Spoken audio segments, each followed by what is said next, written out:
Ilse. Nice to meet you. Alright, so Jane, we gotta figure out what she needs to be doing. Basically she's sitting around doing a whole lot of nothing, in my opinion, and we need to get her back quicker. I think she's playing you guys in terms of telling you that there's a lot of pain when really she's got a lot of range of motion, so I don't see the issue there. Okay. When she came to me a couple weeks ago, she kind of explained what had happened. She told me she fell. Went to the doctor, got it checked out, no fracture, that's great. When I talked to her, she still was having issues moving, and I mean, she might be playing me, I don't know her, obviously, as well as you do. We do need to make sure that we are listening to her in terms of, like, if she says she's still feeling pain, obviously that's subjective. We don't know whether or not she is, but I do understand that you need to get her back playing. So how are we evaluating her besides pain then? We're doing manual muscle tests, seeing if she can do the same kind of actions on her injured arm versus her non-injured arm. We're doing just range of motion in general, like can she lift her arm all the way up, pain-free. We aren't necessarily doing strength exercises yet because she still is having some pain, but we can maybe try doing some lightweight work and see how that feels. Okay. When's she going to be getting into that sort of thing? We're going to wait to do that until she's at about 80% of strength on her other arm. So that would be done through manual muscle testing, just making sure that she has full range of motion is definitely the most important thing. Pretty much we have to make sure that at body weight she's at 80% of the uninjured arm. So what's the timetable in terms of like that sort of, like the return to any sort of muscular activity? Because what I'm worried about is her sitting out too long, saying, yeah, this kind of hurts. It's because she's a female that hasn't done a whole lot of upper body exercise. Okay, well, she doesn't have a lot of strength as it is, so not doing anything for a sustained amount of time is just going to put her at more risk of injury when she comes back. Okay. Yeah, that makes sense. She is looking probably at 2 weeks of just moving it around. She can be doing cardio. We can put her on a bike. We can put her in a pool. She can do walking on she can run really on a treadmill. I have no problem with that. We can have her doing all sorts of those things to keep her cardiovascular system obviously up to the level it needs to be, maintaining some level of fitness. For like full-on lifting weight in the weight room to get back to starting to return to play, I would say at least 2 weeks. And that is if she comes in every single day doing what she needs to be doing.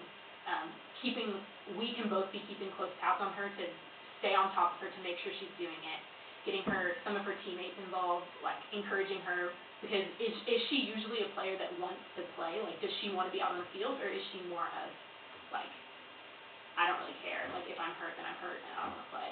Which, I mean, like I see her as somebody who is active in the weight room, but not necessarily pushing herself that hard, but I would expect you to understand that too, okay? Because if I'm the one informing you about how she is as an athlete, okay, that doesn't speak well to you, because now she could be playing you and we don't even know. Because ultimately, if she's out for 6 weeks for an injury that she should only be out for 3 weeks, okay, that makes all of us look bad. Okay, so I don't want to be thrown into that, group. Okay, so we're trying to push her back to get her back as soon as possible. So I need to know what can we be doing right now, lower body wise, upper body wise in the weight room to make sure that she is good to go as soon as she's cleared. She can be doing definitely all lower body stuff. I have absolutely no issues with her doing lower body. So she can back squat? Let's do that, maybe not with the full weight bar, because she needs to be careful with the amount of pressure that she's putting on her shoulders. So we can do goblet squats, you can do just body weight squat, kettlebell squat, and let's progress her into doing a full back squat. As far as upper body goes, she can be doing band work, just isometric holds. Well, what is she going to be doing with you then? If she's doing band work with me, and I mean, like what is she doing? So she's just doing range of motion stuff with you? It will be range of motion. She's going to be doing some band work with me as well. And I am also going to be just managing her pain. If she comes in after a workout session with you and she's like, hey, my shoulder's hurting a lot today, I'm going to be the one to be like, all right, let's take care of your pain so that tomorrow when you go back into the weight room, you're good to go again. And you can do maybe not as much upper body stuff, but you can be doing lower body stuff. So you're saying that she's cleared to do upper body stuff in the weight room? Not at full capacity. She can't be doing, I don't want her doing any kind of push press, nothing overhead, because we need to make sure that she's at 80% of the uninjured arm. So that's what I'm here to do. I'm here to watch her in the weight room with you, but then when she comes to me, I'm going to be assessing her strength, doing manual muscle testing, all that kind of stuff. And then in 2 weeks, like, I'm confident that we can have her back doing, like, full 100% upper weight exercises. Okay, so she's going to start her weight exercise at 2 weeks, or she should be back to play at 2 weeks? She is going to start at 100% of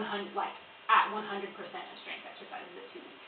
And then I would give her another week, maybe week and a half to 2 weeks at absolute max to back to play. Because once so 2 weeks, get her pain-free range of motion back to 80%, then we start at 100% of exercises, and then give her another week just to build her strength back up before we throw her back out on the field.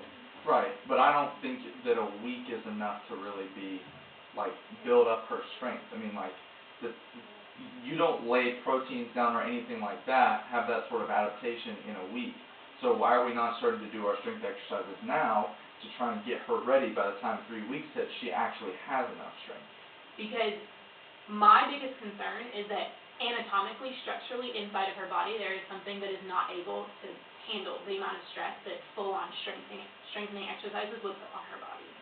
So her ligaments are stretched out, she's having pain, she's having inflammation. Obviously, we don't know to what extent. An x-ray can only show us so much, but if she's saying she's in pain, then I'm going to believe her, because I need to make sure that she feels confident in herself to be able to go back out on the field. So we're not going to start with those strengthening exercises until I know that there has been a good enough time frame for those ligaments to have healed, to have tightened back up, to strengthen all the intramuscles around it so that any kind of injury in the future can be avoided. Okay, that makes sense. Alright, so what are we going to do going forward? Because you said you wanted me to do some exercise with her. What are my limitations that she needs to be avoiding, or that sort of thing? Because what you said is that basically like you were going to handle the band work and the mobility stuff with you, but then you were also saying that I'm going to do that stuff in the weight room. So I need to know, obviously, what you're doing so that it's not overlapping too much or anything like that. Yeah. She can be doing all lower body stuff. Totally okay with that. Let's avoid back squat, any kind of But what about holding a dumbbell? I mean, to me, that would seem like that's going to irritate the AC joint.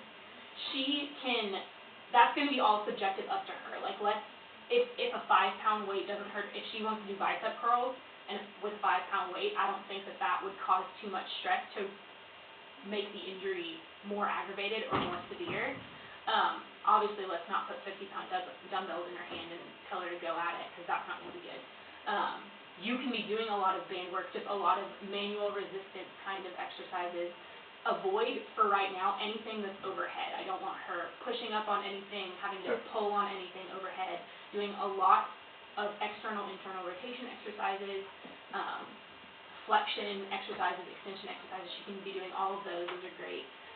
But at a less intense level, and we'll gradually, as she's working with me, I'll keep you up to date on how she's doing, and we can slowly progress her through these 2 weeks to get her full back.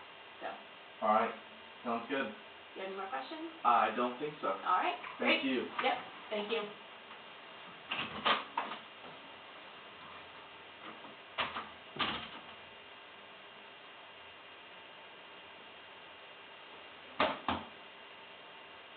Name?